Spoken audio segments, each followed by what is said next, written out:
Walang umaga po muli sa inyong lahat mga sir, mga madam. Andito po ako ngayon sa bayan ng Rosales. Tinitingnan natin itong ice plant. So binibenta na po yung ice plant ng Rosales. Tayo po ay nakapasok na bigyan ng pagkakataon dahil sa ating um, kaibigan nakakilala po ng seller. So direct to owner seller po tayo.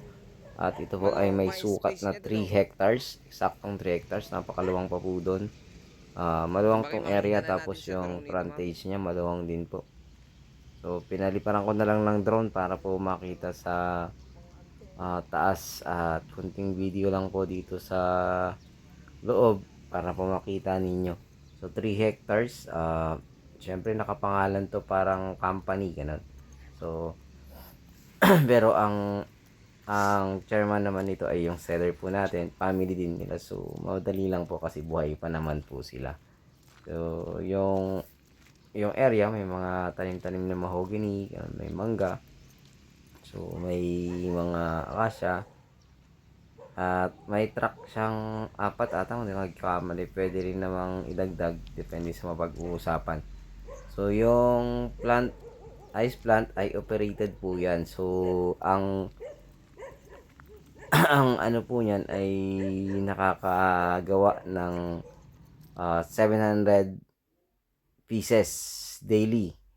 700 more or less ganun po siya daily yung nagagawang ice sa araw-araw na bloke po ito.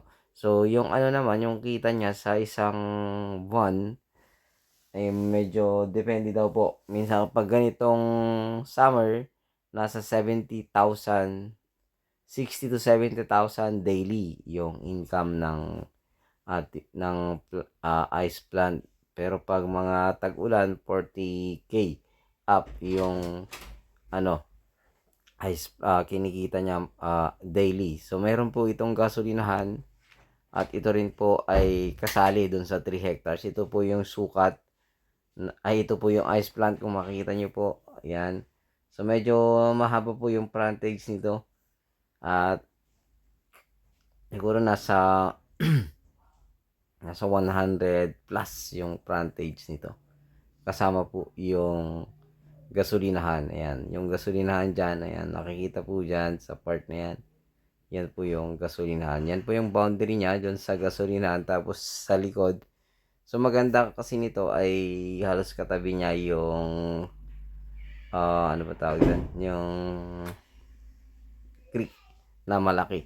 So hindi naman siya ano, wala namang hindi naman yan nababahay ang area na yan. Maliban lang noong natibag yung creek sa banda doon. Pero okay naman na hindi na po siya natitibag dahil inayos na po lahat yan ng ating local government. So ayan po yung harap. Kung makikita nyo po yan, yun po yung frontage dyan magmula dyan sa gasolinahan na yan patungo po doon sa likod, tapos hanggang doon po sa may ice plant. So napakaganda po nito. At yung ano yan, yung parang tulay na yan, yan po yung Tiplex po yan. So malapit lang po sa Tiplex ito. Ilang minutes lang nasa Tiplex ka na, ilang minutes lang nasa SM Rosales ka na. So napakalapit lamang. So kung may gusto ka pang gawing negosyo diyan, napakaganda po. Kasi may ice plant ka na, kung may gusto kang idagdag, may gasoline station na rin. Yung gasoline station, ang mostly kasi nilang suki dyan yung mga truck po ng ating local government. So maganda po ito. Sana magustuhan nyo at mabisita po natin, makapag-set po tayo ng araw para bisitahin po yung ice plant at the same time yung meron din po siyang ano dyan, meron na rin siyang parang bahay dyan sa loob yung ice plant, tapos meron siyang tinitirhan dyan ng seller upang dyan na natutulog.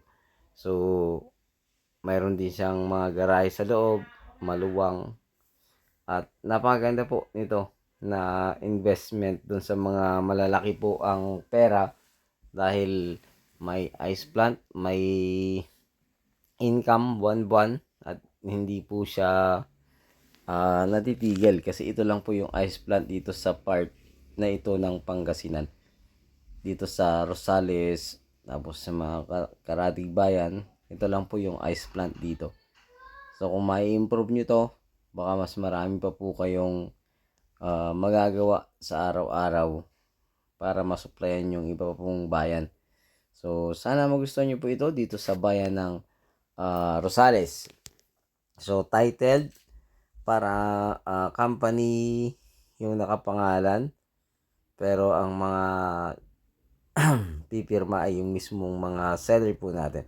So sana ay meron pong maka-afford nito dahil yung ice plant pa lang tsaka yung zonal value ng lugar na ito ay okay naman, sakto lang yung presyo ng ating seller. So parang pumapatak siyang 13,000 per square meter kasali na yung ano, yung planta. So 330,000 ay 330 million. 330 million yung presyo nito. So kasi napakalaking halaga, pero kung kaya naman po ninyo, napakaganda pong investment yung mga company dyan na naghahanap din ng mga another extra income. So bakit binibenta po ng seller po natin? Medyo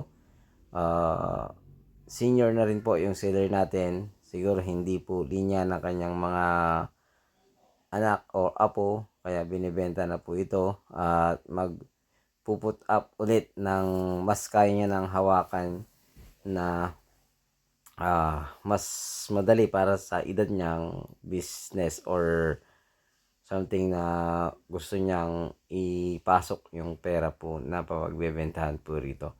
So napakaganda po ito at marami ka pong pwedeng gawin, marami ka pong pwedeng ilagay na business. 3 hektarya, 330,000. So capital gain tax at ibang usapin, pag-usapan na lang po ng ating buyer at seller at para mas mapadali po. So wala pong hindi po mahihirapan para makapag-usap kung sakasakaling magustuhan nyo po ito, para ma-direct na po namin kayo sa seller. At the same time, makapag-usap kayo about sa presyo po nito at sa mga iba pong kailangang sagutin po ng seller po natin. At muli, ulitin ko, bayan po ito ng Rosales, Pangasinan. Sukat po nito ay 3 hektarya. May kasama na po dyang ice plant at meron pong bahay na din po dyan yung seller na simpleng tulugan pero maganda. At meron pong gasolinahan, gasoline station. Meron po siyang daily income. So yung mga suki niya, pwede naman nating pakiusapan na dyan kumuha. Kasi yan po ay halos ang suki niyan is yung mga sasakyan po ng local government dito sa Rosales, Pangasinan. Muli, maraming salamat po at ito po ang inyong ikot, Agent Joel. Huwag po kayong magsawang magsubaybay o mag-abang sa aming mga iba vlog. Sa mga nakarang araw kasi naging busy lang po tayo. Mayroon lang pong inasikaso kaya hindi po tayo nakapag-vlog. Sa ngayon po ay nakapag-umpisa na ulit kami at tuloy-tuloy na po ang aming pag-vlog.